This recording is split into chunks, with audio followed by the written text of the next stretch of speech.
tahu diri itu penting. Karena tahu diri itu adalah di atasnya syariat. Tahu diri itu melebihi daripada apapun yang terucap daripada kata-kata. Karena sebenarnya kata-kata kita tuh sebenarnya nggak penting. Tapi yang penting itu adalah tahu diri. Tahu diri itu apa? Tahu diri itu gini ya. Ibaratnya kalau kita lagi main bola. Tahu diri itu adalah mainnya di tengah, bukan mainnya di pinggir. Pertama-tama mohon maaf baru bisa untuk ngadain semacam kayak ngobrol kayak gini. Karena sebenarnya gini, kalau ngobrol kayak gini tuh rutin sebenarnya ketika di ngaji, ketika masih dikit ya. Tapi menjelang banyak orang, terus kemudian nambah orang, terus ini jadi kayak apa ya? Banyak orang, terus kemudian akunya secara pribadi juga nambah aktivitas, sehingga kayak budaya di yuk ngaji itu semakin berkurang. Karena dulu itu yuk ngaji itu kecil banget. Jadi cuma 4 orang paling ya. 4 orang terus nambah jadi berapa ya? 7 gitu ya, 8 gitu. Dulu kita mulai cuma kayak pergi road trip itu cuma kayak satu mobil, terus sekarang jadi satu bis gitu ya. Udah jadi besar banget. Terus terang acara ini sebenarnya bukan acara yang kayak formal banget ya, cuman ya aku pengen direkam supaya aku pikir kalau ada manfaat bagi orang-orang yang lain yang nggak datang ataupun orang-orang yang nonton, ini mudah-mudahan jadi kebaikan juga lah. Karena gini sebenarnya, yang paling penting menurutku adalah ketika orang itu dakwah, itu adalah transfer of karakter sebenarnya. Jadi aku tuh pengen minimal ya sedikit daripada karakter aku, kalau memang ini adalah sesuatu yang bermanfaat pada orang-orang lain termasuk teman-teman, itu minimal ada yang nyangkut ke teman-teman sekalian kalau aku sudah nggak ada. Karena Rasulullah itu ketika dia meninggal nggak ada yang bisa mengklaim kan bahwasanya kayak ya aku paling mirip dengan Rasulullah misalnya kayak kalau kalian mau lihat Rasul, kalian tuh lihat aku aja, kan nggak ada ya. Rasul tuh ketika meninggal ya seperti yang selalu aku bilang, pasti orang-orang para sahabat ketika mau ngelihat Rasul tuh ngelihat pada 4 orang. Abu Bakar, lalu terus kemudian ngelihat pada Umar, ngelihat pada Utsman, ngelihat pada Ali, baru mereka bisa ngelihat Rasulullah. Nah, ketika 4 orang ini meninggal, mereka ngelihat mungkin pada 10 sahabat yang lain misalnya, karena nggak mungkin ada satu orang yang mirip kayak Umar ataupun Abu Bakar. Bayangin kita sudah ke generasi keberapa dan seberapa jauhnya kita daripada para sahabat ataupun Rasulullah.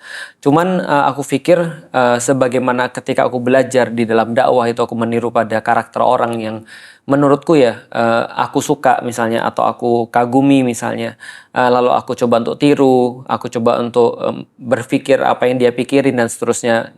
Menurutku itu yang paling penting yang aku tinggalkan juga nantinya. Dan kalau andaikan teman-teman berada di yuk ngaji, harusnya memang karakter itu yang dipelajari sebelum yang lain. Dan aku pikir gini, yuk ngaji itu kan dibuat untuk sebagai komunitas dakwah ya. Dan berarti kita tuh kan mau ngubah orang. Dan aku pernah ditanya dan selalu ditanya, kalau andaikan keberhasilan yuk ngaji itu apa sih sebenarnya? Tapi ini terserah nanti mau disensor atau enggak ya. Aku sih sederhana aja sih. Aku pengen orang-orang yuk ngaji itu ya kayak aku. Apa misalnya? Ya rela mati demi Islam, itu aja sih. Jadi maksudnya kita siap untuk darah kita aja, kita siap untuk korbanin untuk Islam. Apalagi cuma sekedar waktu ataupun sekedar tenaga ataupun uang gitu ya. Keluarga dan seterusnya. Nah itu juga yang kita berusaha untuk ngajak ke orang lain. Mungkin terdengar ekstrim tapi ya itu memang yang aku inginkan. Dan dalam perjalanan seperti itu aku belajar dari banyak orang kan. Dulu ketika misalnya contoh ketika aku baru masuk Islam, aku ketemu Fatih Karim misalnya. Aku ketemu Fatih Karim, lalu terus aku belajar dari beliau cara berpikir beliau, retorika beliau misalnya, terus cara pandang beliau tentang sesuatu. Ada pahitnya, ada juga senangnya gitu ya. Tapi yang jelas aku belajar bahwa ya itulah namanya karakter. Menjadi sebuah karakter itu adalah ketika kita mempelajari orang baik dalam keadaan senang ataupun dalam keadaan nggak senang. Ataupun ketika aku mempelajari dari bapakku misalnya. Aku selalu bilang bahwasanya ketika kita ketemu orang ya, bahkan sifat buruknya itu kita bisa jadiin sebagai pelajaran sebenarnya. Dan bapakku kan pasti nggak sempurna ya, orang muslim aja. Jarang yang sempurna ya, apalagi yang mungkin nggak ngerti tentang Islam. Misalnya cara dia ngomong, cara dia memperlakukan aku ketika aku salah dan segala macam.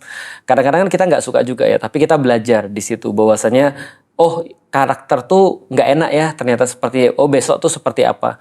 Yang paling banyak aku belajar adalah ketika misalnya sama bapakku ya, kalau nggak enaknya ya, oh ternyata nggak enak ya kalau punya anak diginiin gitu. Oh besok nanti kalau aku punya anak aku nggak akan gini sama dia misalnya. Atau ketika dia ribut aku nggak akan tiba-tiba ngambil barangnya terus aku robek di depan dia misalnya. Karena aku pernah baca komik, tiba-tiba ketika lagi makan ketemu bapak aku di meja makan itu diambil dirobek, nggak pakai ngomong. Main basket diambil bola ditusuk. Jadi antum ngerti kan bahwasanya aku ekstrim datangnya dari mana. Yang jelas adalah karakter-karakter itu merupakan sebuah pelajaran penting menurutku. Dan kalau kita berbicara tentang mengubah umat, aku pikir akan sangat naif gitu ya ketika aku secara pribadi dan teman-teman mungkin ketika kita bikin acara itiba, kita bikin acara segala macam, kita bikin dakwah begitu advance dan segala macam, tapi seolah-olah kita sendiri tidak punya waktu khusus untuk teman-teman. Nah makanya aku secara pribadi tuh mohon maaf baru sekarang mengadakan acara kayak gini, karena menurutku sih salah satu bagian daripada keberkahan itu adalah, keberkahan itu kan kayak lampu ya. Kalau kita bicara lampu, dia nerangin ke semua tempat, tapi harusnya yang lebih dekat itu lebih terang harusnya. Itulah tanda bahwasanya satu itu berkah. Nah, karena itulah terus aku bikin kayak gini sebenarnya ya anggap aja halqoh tapi umum gitu ya. Ya menjadi bagian daripada transfer of karakter tuh ya memang dengan seperti ini gitu maksudnya. Aku usahakan agar kayak gini-gini kita bisa untuk sepekan sekali untuk ngobrolin minimal itulah teman-teman mungkin bisa lihat secara, kalaupun ilmu yang aku sampaikan mungkin nggak dapet, tapi minimal karakter, cara aku mandang sesuatu, cara aku ngelihat sesuatu tuh bisa untuk teman-teman ambil sedikit atau banyaknya. Ya salah satunya kan yang aku buat yang pertama itu adalah tentang masalah uang itu. Nah, itu sebenarnya aku pengen ngumpulin kayak gini sebenarnya dari awal. Cuman waktu itu karena satu dan lain hal, ya udahlah kita buat pilotnya dulu aja. Jadi bagaimana cara aku tuh memandang uang. Nah, aku ambil di situ yang pertama untuk jadi video itu karena menurutku itu penting banget. Karena gini teman sekalian, kalau kita belajar daripada video yang kemarin itu misalnya ya, baru-baru ini aku dapat satu cerita kasus bahwasanya ada orang ketipu tentang uang, ya miliaran lah, yang antum gak usah bisa bayangin, ratusan miliar. Jadi ada orang ketipu ratusan miliar. Aku tuh ketika mendengarkan itu sedihku tuh kuadrat. Jadi aku tuh sedih dari kemarin tuh 2 hari yang lalu tuh karena 2 berita sih. Satu berita ini yang penipuan ratusan miliar ini dan pelakunya adalah ya seperti yang teman-teman tahu itu kan pelakunya itu ya bukan orang yang sekuler, bukan orang yang kita lihat yang memang orang-orang yang jahat lah gampang gitu. Tapi pelakunya ya mungkin adalah orang-orang yang ngerti juga sama kayak kita tentang dakwah gitu maksudnya, dan itu kan banyak ya aku sendiri aja kan pernah ketipu ya. Nah itu yang pertama. Yang kedua tuh adalah ngelihat Ronaldo sih aku sedih jadinya itu ya. Iya itu 2 itu sedih aku tuh jadinya. Tapi kenapa sih aku sedih tentang yang pertama ini? 2 sedihku. Yang pertama adalah begitu banyak orang-orang yang ternyata tidak selesai dengan hidupnya sendiri, tapi sudah mulai ngurusin hidup orang lain. Dan itu selalu nggak bagus. Kenapa? Karena gini, begitu kita itu tidak selesai dengan hidup kita sendiri dan kita sudah mulai mengurus urusan orang lain, itu sebenarnya cuma kayak topeng untuk nutupin kelemahan kita aja sebenarnya. Makanya kan ketika Allah mengatakan di dalam Al-Quran, khuliqal insana halu'a, itu manusia diciptakan halu'a itu artinya adalah dia itu tidak bisa untuk mengontrol dirinya sendiri. Nah, karena dia nggak mampu untuk mengontrol dirinya sendiri, dia berusaha untuk mengontrol orang lain. Paham nggak sih maksudnya? Jadi dia tuh sebenarnya belum selesai dengan masalah duit, tapi ngajarin orang untuk dapat duit. Paham nggak sih maksudnya? Ujung-ujungnya itu untuk dia. Atau dia belum selesai dengan urusan misalnya kayak belum selesai dengan urusan kayak menuhankan Allah. Tapi dia udah ngajak orang untuk menuhankan Allah. Jadinya ya yang keluar mungkin adalah justru dia memperkenalkan dirinya sendiri, bukan memperkenalkan Allah. Nah, aku melihat kondisi kayak ini adalah sedihku yang pertama. Karena bagaimanapun juga kebanyakan orang Indonesia itu kan tidak cermat dalam hal-hal kayak gini. Artinya ada banyak sekali orang yang mudah banget ditipu di Indonesia gitu maksudnya. Artinya kayak gini, ada orang mungkin kayak berlaku ustadz aja itu langsung udah bisa dipercaya ustadz. Tentunya aku juga refleksi pada diriku sendiri untuk tidak seperti itu. Tapi kita melihat banyak banget. Kadang-kadang ya teman sekalian ya, untuk masing poin pertama ya, aku tuh sedihnya adalah dalam bidang uang ini aku tuh sedihnya gini. Dari segi apapun aku lebih layak untuk minta duit orang. Paham nggak sih maksudnya? Atau dipercaya untuk ngelola duit orang. Tapi kenapa aku nggak pernah minta gitu maksudnya? Ternyata ada orang-orang yang terus belum sampai di titik ini misalnya gitu ya. Terus udah berani banget minta duit orang atau udah berani banget untuk ngambil satu amanah yang menurutku berbahaya banget gitu maksudnya. Jadi kayak aku tuh merasa kayak bodoh gitu, paham gak sih maksudnya? Di satu titik aku merasa bodoh banget. Kenapa sih aku nggak ngambil kayak gini gitu? Kenapa orang lain yang ngambil? Kenapa aku nggak setega itu? Tapi aku pikir ya memang nggak tega sih. Maksudnya untuk kayak ngambil duit orang ataupun kayak ayo percaya duit kamu kepada aku. Itu sedihku yang pertama. Bahwasanya ada orang-orang yang nggak selesai dengan dirinya sendiri tapi udah mulai ngurusin orang lain. Hasilnya dia akan merugikan Islam. Dia akan menjadi agen Islam yang buruk. Jadi Islam tuh buruk gara-gara dia. Jadi ketika orang tuh ngeliat bener kan, ya antum tahu sendiri kan Koi, misalnya kayak kasus kayak Koi dibohongin sama developer properti syariah. Bukan. Kalau itu kan nama grup ya, developer properti yang berbau syariah. Artinya dia jual propertinya dengan kata syariah, tapi ternyata bohong terhadap Koi misalnya. Ataupun ya aku sendiri misalnya ketika aku ditipunya daftar haji, gitu maksudnya. Maka ketika aku dan istriku ngobrol tentang kasus penipuan atau kasus ya problem dana yang ratusan miliar ini, investasi ratusan miliar ini, aku bilang ketika aku cerita pada istriku bilang gini, ya sama aja kan kita juga ketipu, gitu kan ya. Maksudnya, tapi aku bilang setidaknya kita ketipunya bukan bisnis, ketipunya karena kita mau ibadah, ya tapi tetap aja ketipu, which is membawa aku pada kesedihanku yang kedua. Tau nggak kesedihanku yang kedua? Ternyata banyak yang orang punya duit ya, paham nggak maksudnya? Ternyata ada kan orang punya duit segitu, dan pertanyaanku gini, ketika kita ternyata tahu banyak orang punya duit segitu, lalu kemana aja mereka? Kenapa mereka nggak pernah chip in, nggak pernah mikirin dakwah, nggak pernah mikirin duit? Ternyata maksudnya gini, ternyata orang muslim tuh kaya loh, maksudnya. Tapi mereka maunya cuma untuk ketika duit itu cuma untuk di bisnis. Sedangkan di kepalaku gitu kan ya, nggak ada sesuatu pun yang berarti kecuali dakwah. Bahkan aku bangun bisnis ya karena dakwah, seperti aku jelasin di video itu. Nah, ini yang membuatku secara pribadi ya sedih.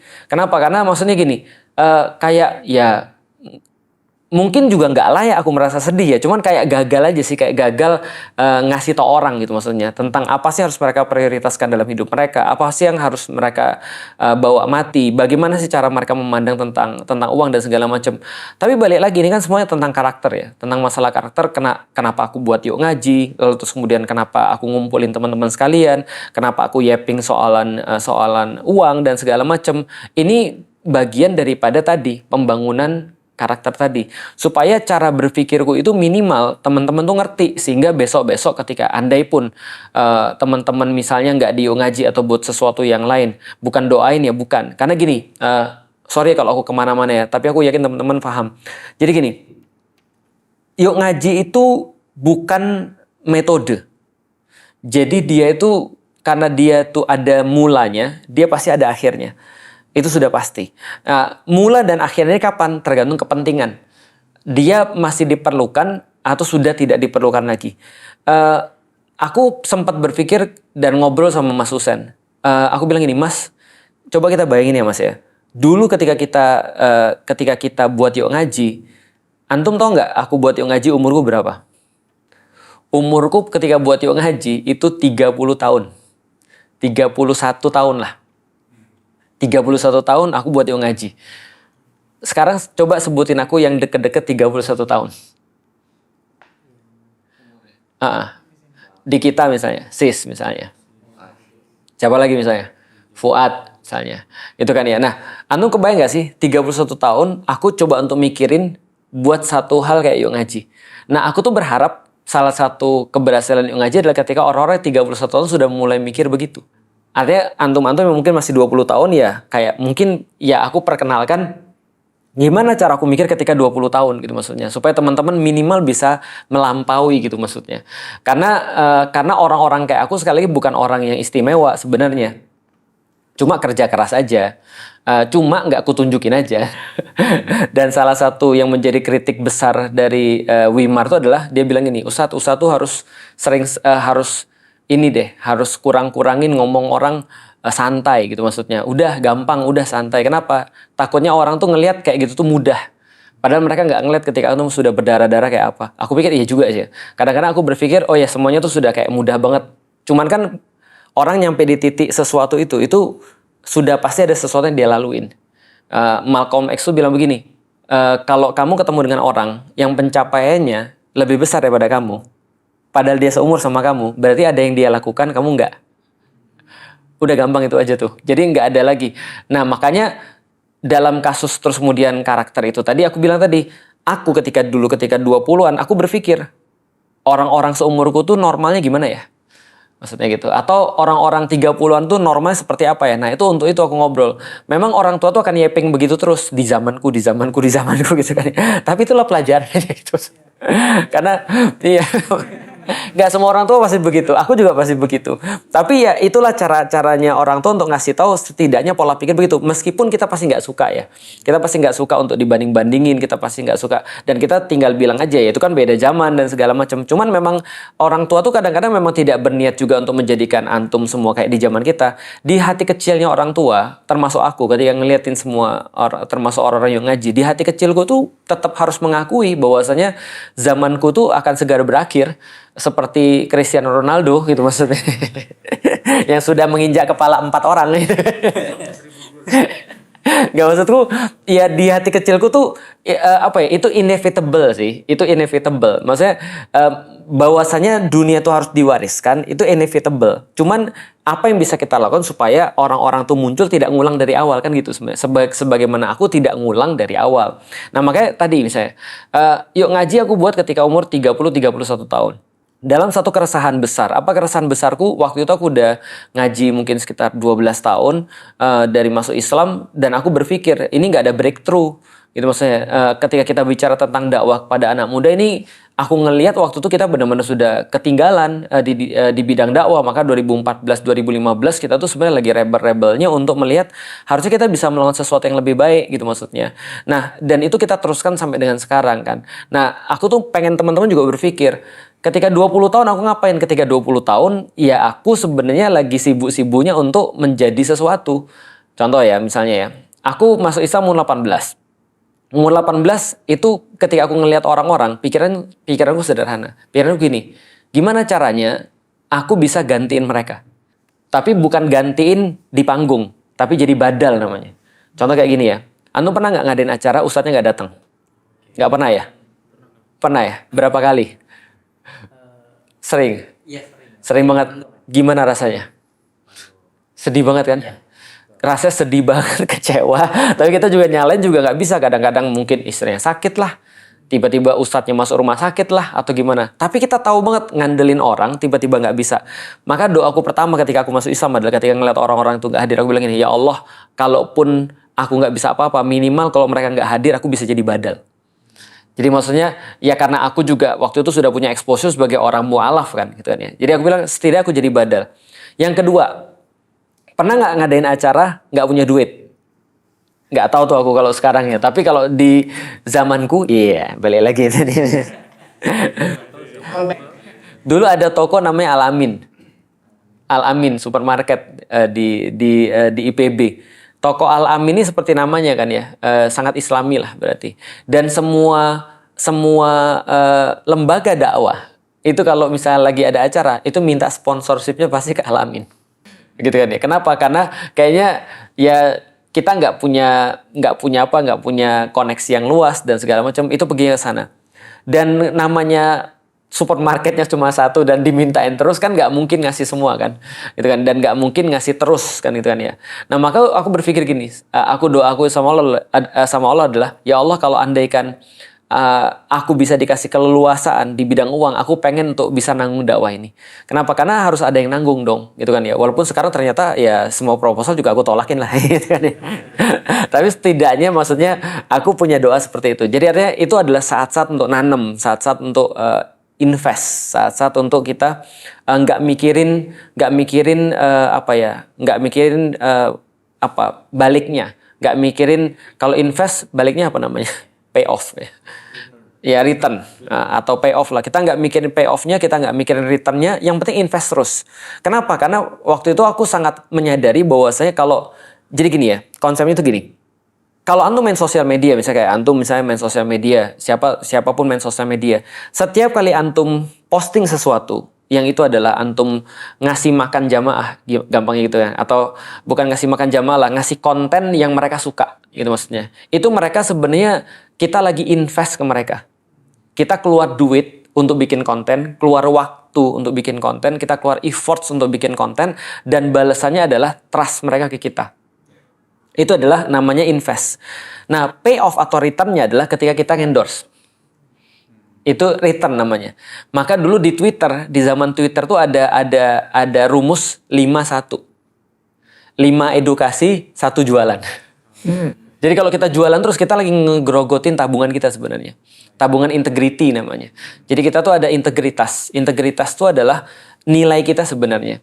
Nah, kalau misalnya kita itu misalnya ngedukasi orang, berbagi ke orang, kita efforts untuk bikin konten yang orang tuh bisa nikmatin tanpa dia bayar, gratis gitu kan ya. Terus kita mau ngisi kajian tanpa bayar gitu kan ya. Atau misalnya kayak kita bantu orang dan segala macam. Itu semua nggak ada sia-sia. Itu numpuk integritas kita namanya. Ataupun kita kayak apa ya? Ya segala macam lah, segala sesuatu yang antum keluarin efforts. Efforts kan bisa duit, bisa harta, bisa waktu, bisa tenaga, ataupun segala macam. Itu namanya invest. Nah, tapi begitu antum uangkan atau popularitaskan gitu kan ya, atau sesuatu yang antum terima bukan pain yang keluar tapi gain, itu antum sebenarnya bukan invest tapi return. Paham ya maksudnya ya? Nah, kalau returnnya terlalu banyak itu jadinya DP. Begitu terus kemudian DP itu sudah banyak, utang itu sudah banyak, terus antum tidak terus kemudian ngasih sesuatu pada orang, ya udah antum jatuh. Nah, umur 20 tuh ya yang aku lakukan adalah ya invest. Invest terus, ada acara bantu, ada orang bantu, ada kajian datang, Bekasi nggak apa-apa, naik motor ayo dan segala macam. Toh kan masih muda, kita punya tenaga kan, kita punya tenaga, kita punya banyak waktu. Antum belum punya istri, antum belum punya anak yang harus diurusin, orang tua juga kadang ingat antum kadang enggak gitu kan. Tapi yang jelas adalah ya ini adalah waktunya invest gitu maksudnya. Posting terus dan tanpa sadar ya itulah yang menjadi terus kemudian karakter aku secara pribadi. Jadi aku melihat apa ya, aktivitas harianku itu adalah semuanya harus memang invest. Nah, kapan menguangkan? Ya mungkin sekarang nih bagian menguangkannya nih, bagian payoff-nya nih mungkin sekarang. Jadi apapun yang teman-teman lihat itu adalah bagian daripada payoff yang aku tanam dari lama. Kalau misalnya aku nggak pernah nanam, itu nggak akan pernah terjadi. Kadang-kadang suatu waktu misalnya contoh ya, ada orang nanya ke aku, Ustadz, gimana cara kalau kita misalnya ngisi kajian yang kayak gini diterima atau enggak? Aku tuh mau jawab berdasarkan aku, itu salah.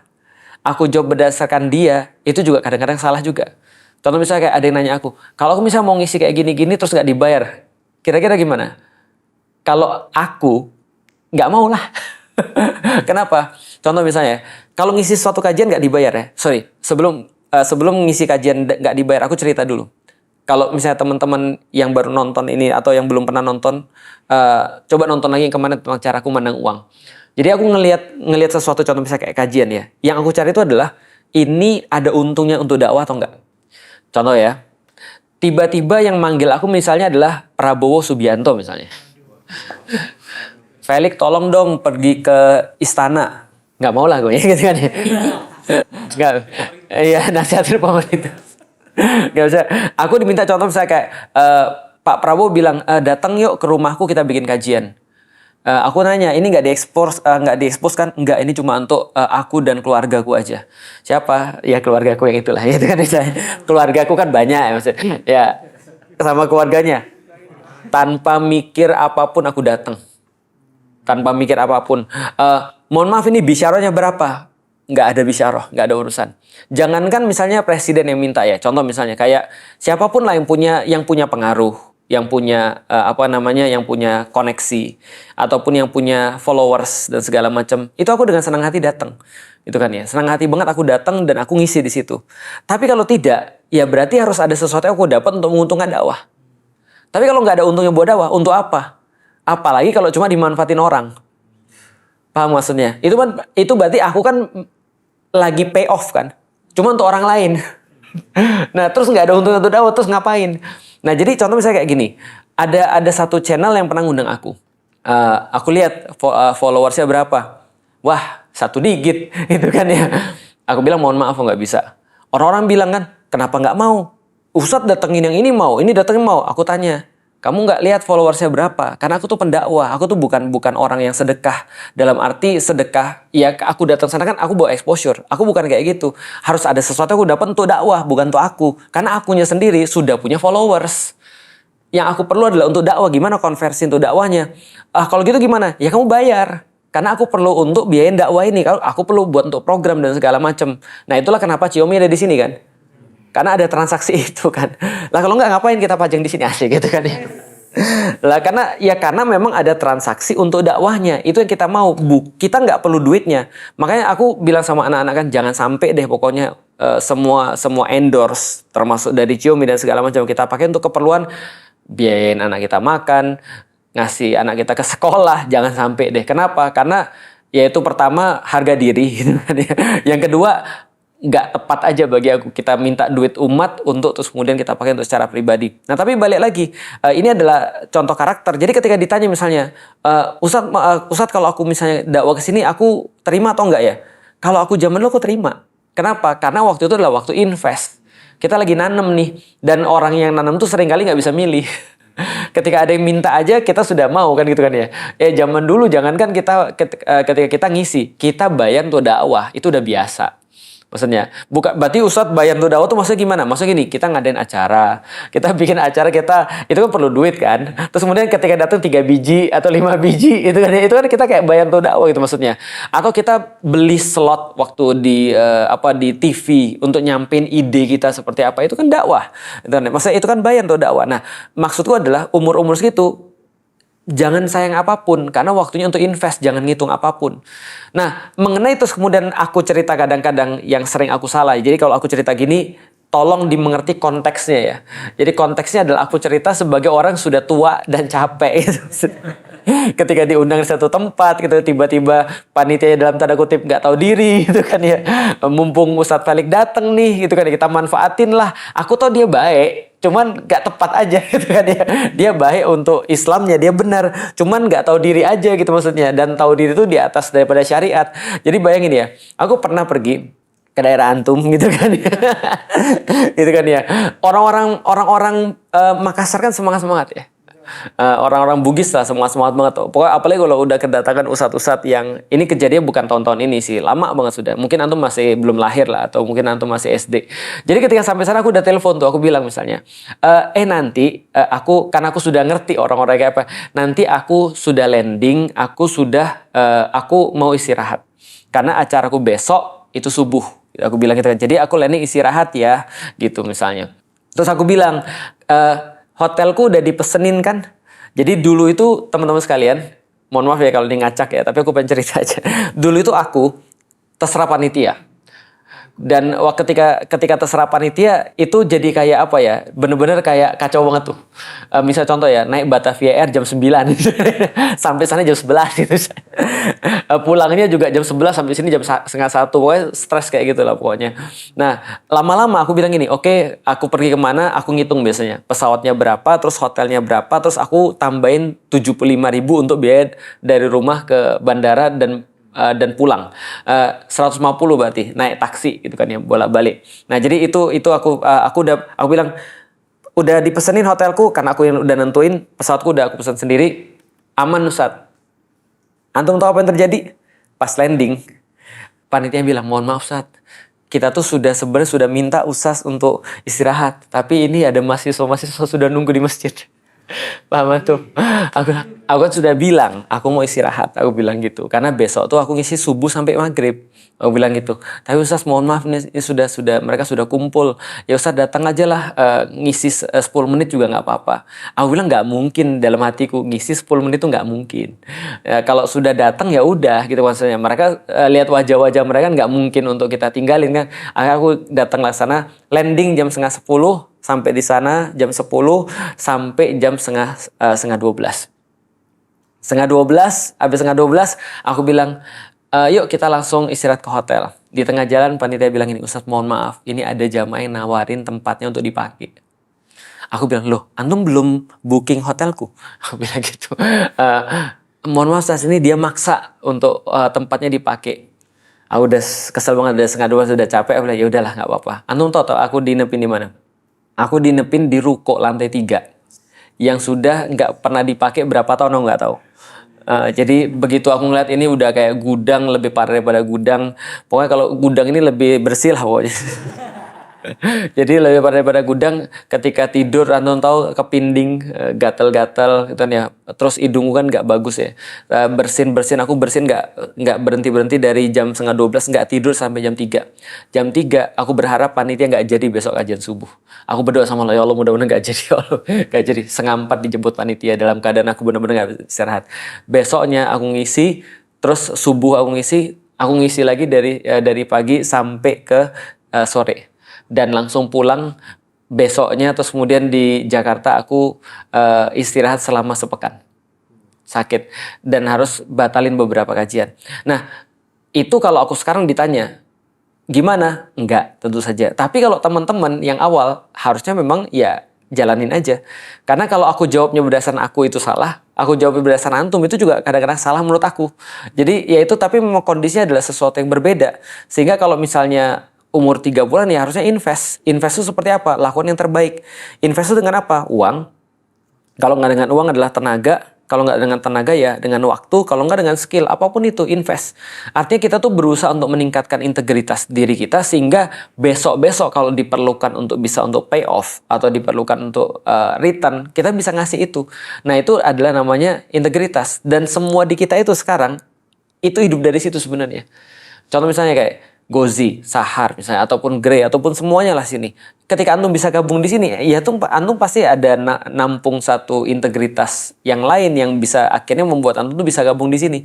Makanya ketika ada orang bilang gini, gimana cara aku bisa untuk jadi misalnya Ustadz, aku mau jadi muridnya Ustadz. Aku bilang gini sebenarnya, aku tuh kadang-kadang masih agak nggak enakan ya. Ketika ada orang bilang gimana cara jadi muridnya Ustadz. Aku bilang gini, sebenarnya di Yuk Ngaji tuh nggak ada orang yang minta aku untuk jadi gurunya. Aku yang minta mereka untuk sini. Gitu maksudnya. Artinya, ya udah antum sini aja. Antum sini aja. Kenapa? Tugas antum itu bukan nyari guru. Tugas guru yang nyari antum. Tugas antum apa? Tugas antum adalah berbuat sesuatu sehingga Allah itu yang gerakin orang-orang untuk notice. Artinya kan gini, trust is earned, not asked. Itu adalah satu adagium atau satu formula yang harus ada di kepala kita. Yang namanya kepercayaan orang itu nggak pernah bisa kita minta. Kita tuh dapat dari orang. Jadi orang yang ngasih kita kepercayaan, bukan kita yang minta. Kamu harus percaya aku, udah percaya deh sama aku. Nah itu orang-orang bohong ngomong kayak gitu semua tuh. Atau orang-orang yang putus asa itu ngomong kayak gitu semua. Jadi antum nggak perlu bilang untuk percaya deh sama aku, nggak perlu. Kenapa? Begitu antum sudah bilang itu, antum sudah fail sebenarnya. Paham nggak? Kan kemarin kan aku jelasin pernah dalam satu rapat. Jangan, jadi gini. Karena Indonesia tuh karakternya adalah orang Jawa. Orang Jawa. Karakter Indonesia tuh orang Jawa. Makanya Bahlil itu jadi kayak Jawa tuh. Jadi dia nggak akan bisa hidup kalau dengan karakter Timur. Sama kayak aku. Aku orang Sumatera. Aku nggak bisa eksis kalau dengan karakter Sumateraku. Dan kalau karakter Sumateraku keluar, orang-orang Indonesia biasanya nggak suka. Karena orang-orang Indonesia tuh tidak siap dengan karakter langsung. Itu nggak siap tuh. Nah balik lagi misalnya karakter Jawa. Orang Jawa itu kalau dia sudah ngucapin sesuatu, itu sudah kadang-kadang dia udah fail. Contoh dia bilangnya, kamu percaya aku deh. Itu udah fail. Jadi contoh ya, antum lagi ribut sama orang. Terus antum bilang, kamu nggak percaya sama aku. Itu udah fail. Paham nggak sih maksudnya? Ketika itu sudah, karena iya gini, itu nggak usah ditanyain, dia udah nggak percaya, udah gitu maksudnya. Kan trust is earned, not asked gitu kan. Kita nggak bisa minta orang untuk percaya kita, karena kepercayaan itu ya kita berbuat sesuatu aja dan itu akan, dia bukan diminta, dia itu didapat. Paham nggak sih maksudnya? Itu dikasih dari orang, bukan kita minta dari orang.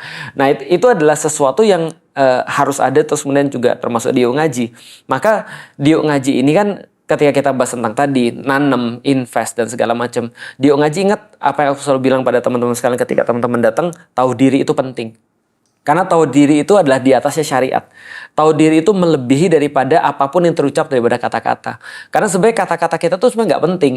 Tapi yang penting itu adalah tahu diri. Tahu diri itu apa? Tahu diri itu gini ya. Ibaratnya kalau kita lagi main bola. Tahu diri itu adalah mainnya di tengah, bukan mainnya di pinggir. Jadi jangan sampai kita tuh diingetin orang, itu udah pinggir garis loh. Nah kalau itu sudah diingetin, berarti kita sudah nggak tahu diri. Contoh kayak gini ya misalnya. Ada seorang bapak, dia di keluarga. Dia tahu tugasnya apa? Tugasnya nyari nafkah. Tapi nggak enak banget kalau seorang bapak pulang. Terus kemudian dia bilang sama anaknya gini, kamu kok nggak hormat sama aku? Aku kan sudah nyari duit. Paham sampai di sini? Itu udah fail. Paham ya? Itu udah ketika seorang bapak sampai bilang, kamu tuh kenapa kamu nggak hormat sama aku? Karena aku sudah cari duit. Itu sudah fail. Sama seperti anak ngomong begini, lah emang ada yang nyuruh kamu? Kan sudah kewajiban kamu untuk biayain aku. Itu juga sudah fail. Paham maksudnya? Tahu diri adalah ketika seorang bapak, ketika dia nyari duit, dia tuh tidak meminta rasa terima kasih dia tidak meminta kata-kata terima kasih daripada anaknya. Itu namanya tahu diri karena dia tahu ini kewajibannya dia. Dan anaknya tahu diri ketika anaknya bilang, makasih ya pak, sudah susah untuk kita. Paham gak sih maksudnya? Tapi jangan bapaknya bilang, kamu gak makasih ke aku. Aku udah cari duit nih. Nah, itu fail tuh. Itu namanya gak tahu diri. Namanya Islam itu buat kita untuk seperti itu kan. Bahwa saya kayak Islam ngomong ke laki-laki. Bahwa seandainya kalau Allah bisa pilih di antara laki-laki adalah ada laki-laki yang paling bagus, Allah kan pilih laki-laki yang paling baik pada istrinya. Ya kan? Artinya seorang laki-laki itu zaman dulu laki-laki itu gengsinya ditentukan daripada berapa banyak laki-laki yang bisa dia kalahin. Atau berapa banyak cewek yang bisa dia tidurin. Lah iya kan? Berapa banyak cewek yang bisa dia peristri. Atau berapa banyak ya fuckboy lah. Itu kan ya. Tapi Allah ganti itu kan. Allah ganti kayak kalian kira itu jantan. Enggak, yang paling jantan itu adalah yang kalian bisa gentle pada istri-istri kalian atau pada istri kalian. Tapi ketika Allah ngomong dengan istri, Allah kasih dalil yang lain. Allah kasih dalil adalah kalau aku boleh minta kalian untuk nyembah kepada seorang manusia, aku kan kasih hak itu pada suami. Kalau boleh kalian tuh nyembah kepada manusia, kalian harusnya nyembah pada suami. Artinya istri diberikan kewajibannya istri, suami diberikan kewajibannya suami. Nah ini namanya tahu diri. Sehingga nggak terjadi adalah istri yang ngomong kepada suami harusnya kamu tuh baik sama aku. Itu udah fail. Karena itu sudah tidak tahu diri namanya. Paham gak sih? Entah suaminya gak tahu diri atau istrinya gak tahu diri. Ini maksudnya. Tapi yang jelas tahu diri itu adalah sesuatu yang kita gak perlu ngomong. Karena kita udah tahu sendiri. Itu maksudnya. Nah, ketika seorang ayah datang, dia gak perlu minta terima kasih daripada anaknya. Anaknya ketika terus kemudian bapaknya datang, dia bilang makasih ya Pak. Sama seorang ibu, misalnya ketika dia masak, seorang suami nggak perlu bilang itu kan udah kewajiban kamu, itu kan ya. Tapi dia bilang enak banget misalnya, atau dia belum bilang tumben, gitu kan ya. Istrinya juga misalnya ketika dia masak, dia nggak perlu merasain adalah sebuah hal yang sudah tidak bare minimum lagi. Tapi ya udah ini bare minimumku menjadi seorang istri gitu maksudnya. Ini kamu nggak perlu makasih tapi aku mau nggak usah lah. Ya kayak orang pacaran kan itu kan tahu diri kan ya. Kamu tutup aja kamu duluan kamu duluan. Itu tapi tahu dirinya maksiat itu kan ya. Tapi paham kan maksudnya. Jadi orang tahu diri itu munculnya dari mana? Dari rasa sayang kan. Dari rasa sayang dia selalu pengen mengusahakan yang terbaik bagi orang-orang yang dicintainya tanpa terus kemudian orang-orang yang itu meminta. Nah itu yang terjadi pada Rasulullah dan sahabatnya. Dan aku pikir itu metode terbaik yang ada di Yuk Ngaji harusnya. Karena gini, aku pernah pergi ke banyak tempat. Aku pernah banyak ketemu dengan organisasi dan segala macam. Problemnya adalah organisasi-organisasi itu semakin bertambah besar, dia semakin corporate. Dan itu perdebatan kita setahun yang lalu tuh. Sebelum ngajak Yusril, sebelum ngajak Gozi, Sahar dan segala macam, perdebatan kita ketika kita mau jadi besar adalah gimana caranya Yuk Ngaji ini bisa besar, tapi kita nggak mau jadi corporate. Akhirnya corporate-nya kita pisahin. Jadi aku bilang ya udahlah harus ada yang melakukan dirty works. Dirty works ini nyari duit, bagiku dirty. Karena nggak kita banget. Terus terang, orang yang paling nggak nyaman dengan perubahan itu orang tua. Dan aku kan orang tua ya, jadi aku tuh nggak nyaman dengan perubahan. Nah, ada juga yang nggak nyaman dengan perubahan, maka dia berubah ke Jogja. Sorry, Mas Cahyo. Nggak, tapi serius, Mas Cahyo tuh juga waktu ketika dia memutuskan ke Jogja itu dia juga merasa bahwasanya dia berkali-kali curhat sama aku, apa kita ini sudah ketinggalan zaman ya ketika ngeliat anak-anak muda. Aku pikir ya aku mencoba untuk memaksa diri untuk tetap di situ gitu maksudnya. Sementara orang-orang kayak aku sama Mas Cahyo, antum coba bayangin ya, Mas Cahyo itu ya ketika di awal-awal Yuk Ngaji, Sebelum aku cerita tentang corporate tadi ya. Di Yuk Ngaji tuh dia tuh ice breaker loh. Dia tuh satu-satu orang yang bisa ngelucu loh. Sebelum Mas Husen lucu loh maksudnya. Belum ya. Nah jadi maksudnya sebelum yang lain lucu, dia tuh lucu sendiri loh. Waktu tuh Mas Husen lagi belajar ngomong. Kalau kalian punya video-video yang lama, coba lah putar. Lucu banget Mas. Iya, belajar ngomong Mas Husen. Jadi maksudnya, nah tapi satu waktu ketika dia diminta untuk stand up, ketika untuk openannya Fuad, dia nggak mau loh. Artinya dia juga merasa ini dunia apa sih mungkin yang dia merasa itu kan ya. Nah, aku tuh paling nggak suka dengan perubahan. Makanya ini aku buka nih, aku spill nih. Kenapa aku hampir tidak pernah ikut bis? Bukan karena aku tidak suka perjalanan darat. Yang sering pergi aku dari awal, ngerti kenapa aku nggak mau ikut bis. Karena aku tidak nyaman dengan circle yang besar. Paham maksudnya? Karena aku nggak nyaman dengan circle yang besar. Aku nyaman dengan circle yang kecil. Aku kan introvert ya. Ini self claim gitu. Boomers banget ya. Itu kan self claim gitu kan. Aku jadi merasa kayak presiden. Nggak, tapi maksudnya gini. Aku tuh ketika sama bis itu, ketika ngelihat orang rame, aku tuh malah nggak mau rame, paham nggak sih maksudnya? Tapi ketika satu mobil, terus kemudian orang-orang yang tertentu aja, itu aku malah seneng gitu maksudnya, karena aku merasa ini circleku. Makanya aku ketika misalnya contoh ya, ketika ada orang-orang baru, Yusril misalnya, atau misalnya Yusril satu lagi, Sahar misalnya, atau Gozi, aku tuh tetap harus merasa bahwasanya aku perlu waktu untuk buat nyaman gitu maksudnya, proses untuk nyaman. Karena bagiku aku tidak nyaman ketika harus pergi dengan banyak orang gitu maksudnya. Jadi akhirnya ya walaupun kadang-kadang aku ngajak orang, ya udah kita naik mobilan aja yuk. Karena kalau naik mobil misalnya road trip, aku nggak ada masalah itu maksudnya dengan itu. Karena perubahan itu sulit itu maksudnya bagi orang-orang tua. Tapi balik lagi kalau kita bilang corporate tadi ya, mau tidak mau kan Yuk Ngaji harus berubah. Coba antum bayangin ya, di awal-awal tuh aku bener-bener kayak kalau mungkin teman-teman tahu di awal ya, mungkin Yuk Ngaji nggak akan sekarang sih kalau aku nggak berubah. Di awal-awal, contoh misalnya kayak Wimar datang, misalnya Wimar ikut Yuk Ngaji. Awal-awalnya aku bangun sama Mas Husen, Mas Cahyo, Mas Hidayat. Kita berempat itu ngerti banget bahwasanya duit itu jahat banget, Sampai sekarang tuh ya, aku tuh masih nggak suka orang kaya tuh ya. Bukan nggak suka apanya sih, karena kecenderungan orang kaya tuh kadang-kadang ngelihat orang tuh dari duit, paham gak sih maksudnya? Aku tuh nggak suka banget tuh, karena aku kan juga dilihat orang Cina kan dilihat dari duitnya kadang-kadang ya, dilihat orang, wah ini orang kaya nih gitu kan ya. Dan orang kaya itu memang kadang-kadang manfaatin itu juga. Nah, kita tuh ngelihat banget apa yang bisa dilakukan oleh duit tuh jahat banget sih. Makanya kalau udah punya duit terus kemudian ribut itu kita ngeliat ngeri banget lah pokoknya. Maka waktu itu kita cuma bertahan dari kantong kita dan kita benar-benar tidak mau menjadikan Yuk Ngaji itu adalah ada kaitan dengan duit. Pokoknya kita seneng banget kalau andai kan duit kita dipakai untuk dakwah. Kita nggak mau sponsorship, nggak pernah, bahkan seolah-olah kayak haram gitu maksudnya. Sponsorship nggak pernah segala macam. Pokoknya semua harus kita penuhin sendiri. Nah, ketika Wimar datang, Wimar kan orangnya memang dari awal otak bisnisnya jalan ya.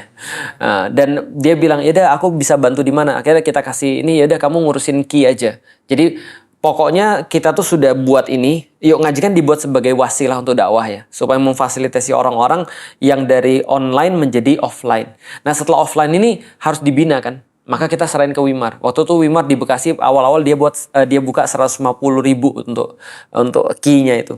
150.000 untuk dia ini. Nggak apa-apa, urus aja. Nah, entah gimana ceritanya, kalau ada Wimar dia pasti debat sih, mumpung nggak ada.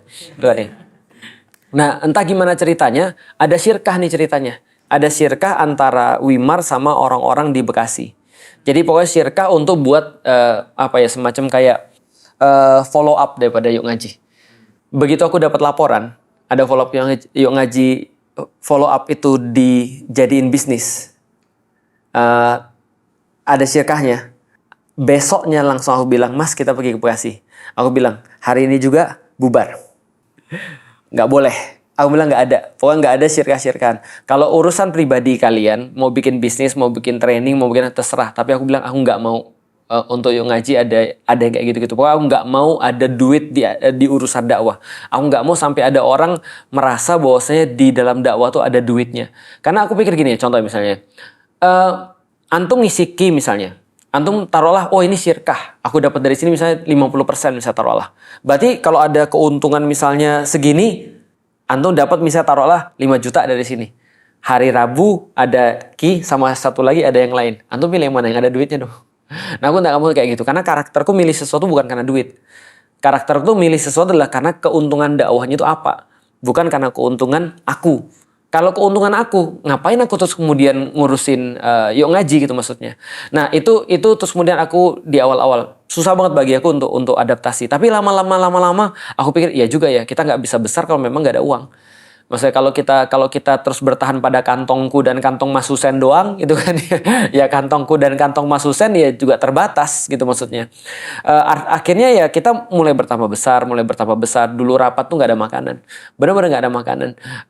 Dan aku takut banget itu jadi taken for granted kadang-kadang. Jadi kadang-kadang tuh aku sempat bilang nggak semua ketemuan tuh harus ada makanan kadang-kadang gitu.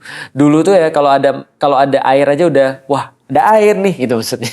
Jadi maksudnya rapat ada air tuh aneh banget maksudnya. Sekarang udah setiap ini ada makanan kita bisa pilih. Ya tapi balik lagi lah, namanya boomers kan ya pinknya begitu ya. Dulu di zaman bapakmu ya. Gak ada internet ya gitu kan.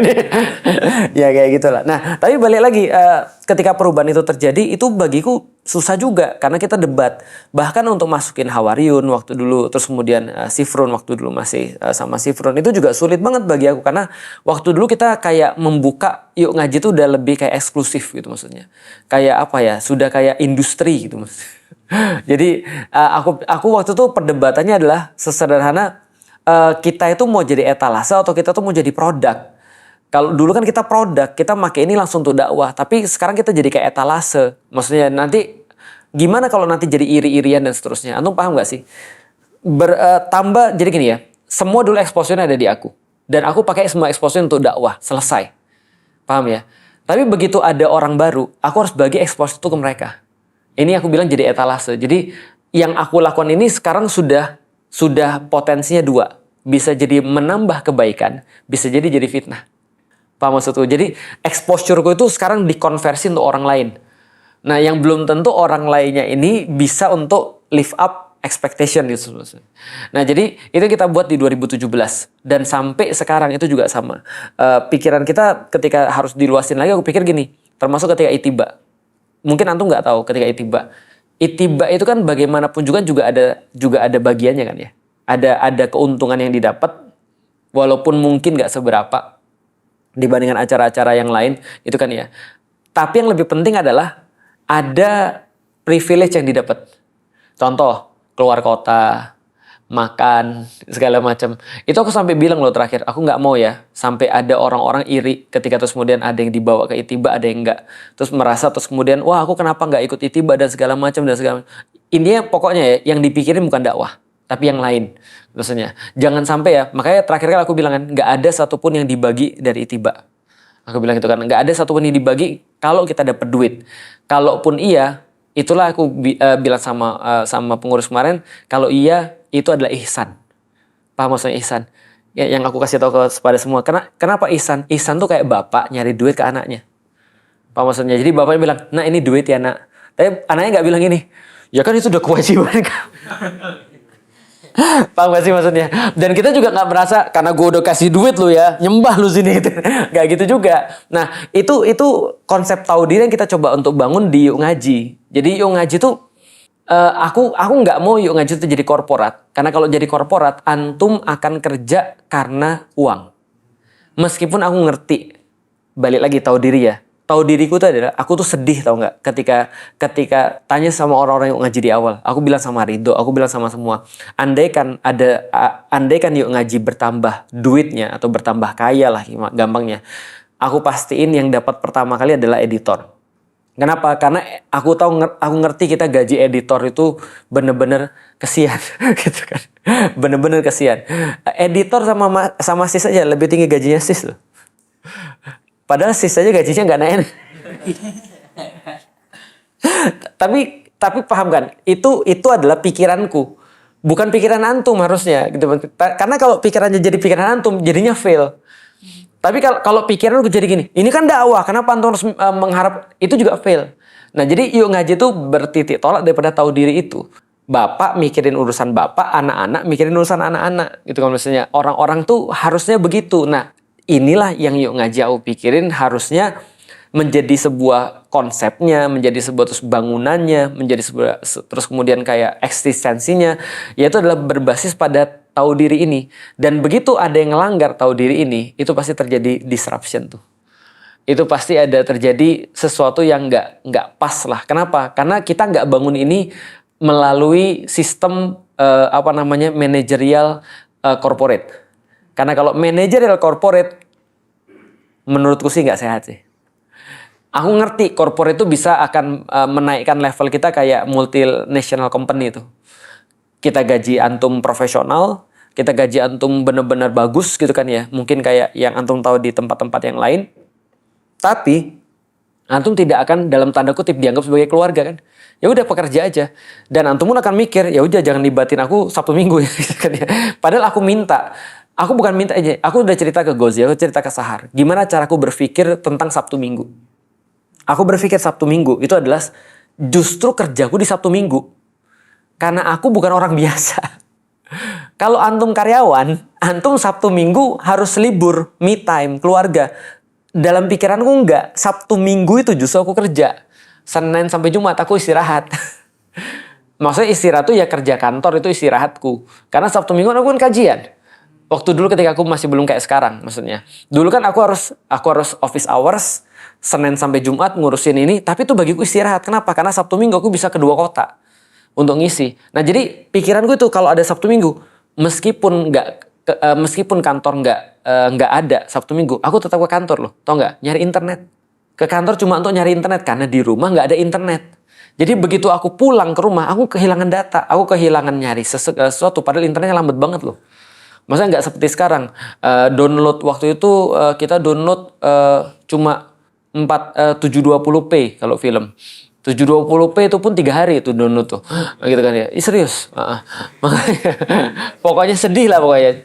Cari aja di tahun 2006 gitu atau 2008 gitu pokoknya. Sedih lah pokoknya. Nah, artinya aku harus pergi ke kantor untuk dapat internet, untuk nulis, untuk ngelihat, sekedar main Facebook itu harus di kantor.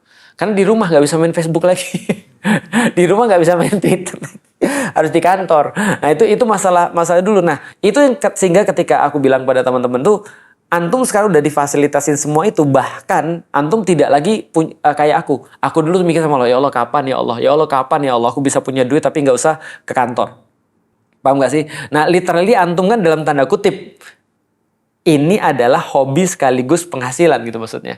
Tapi jangan dilihat penghasilannya. Balik lagi, kalau corporate antum akan push kepada employee-nya dengan motivasi dunia, dan kita pun akan push employer-nya antum push berdasarkan dunia, kita juga akan push employee-nya berdasarkan dunia. Paham kan maksudnya? Nah itu menurutku nggak sehat. Kenapa? Karena pikirannya adalah target, pikiran adalah uang dan segala macam. Sementara aku mau pikiran di sini tuh adalah gimana caranya agar orang-orang tuh kita bisa buat untuk untuk ngeluarin darah dia untuk Islam. Gitu maksudnya. Itu yang kita perlukan sekarang. Nah sehingga corporate menjadi tidak masuk akal. Kita perlu sebuah yang lebih daripada itu. Itulah namanya keluarga itu.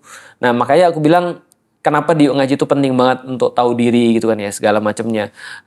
Makanya ketika forum ini juga kita sudah munculin, aku juga pengen kayak kalau nanti ada nasihat-nasihat yang aku berikan sebagai seorang orang tua bagi kalian, terus kemudian kayak ada segala satu masukan-masukan yang harus aku berikan, ya pasti aku berikan juga untuk apa? Untuk ngasih tahu tentang tadi karakter-karakter tadi itu. Aku sih berharap nggak sampai aku marah atau nggak sampai aku kayak harus kayak nggak tahu diri tadi. Karena bagaimanapun juga ya, ketika aku sudah marah itu udah nggak tahu diri. Paham kan maksudnya? Jadi ketika aku harus ngomong, ini tuh nggak boleh loh, tau nggak? Itu berarti aku juga sudah ngelanggar. Tapi kan nggak ada cara lain daripada aku diem. Itu kan ya. Prinsipku sederhana. Selama orang tuh masih ada di kelas, maka dia adalah muridku. Maksudnya aku akan tegur kalau dia salah.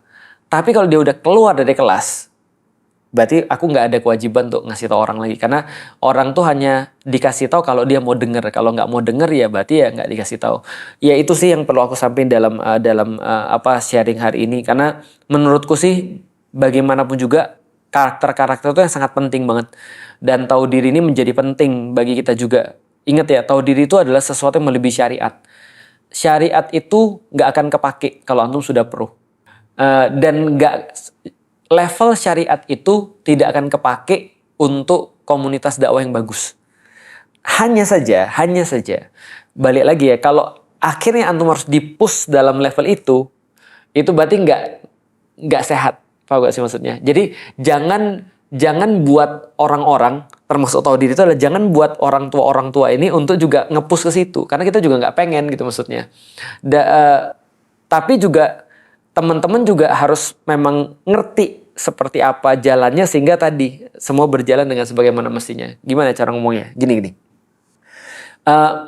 Main bola kan sudah ada batasnya kan. Syariat itu kan batasnya. Kita tuh dikasih tahu syariat supaya kita tahu ini batasnya. Bukan disuruh main di situ. Apa sih maksudnya?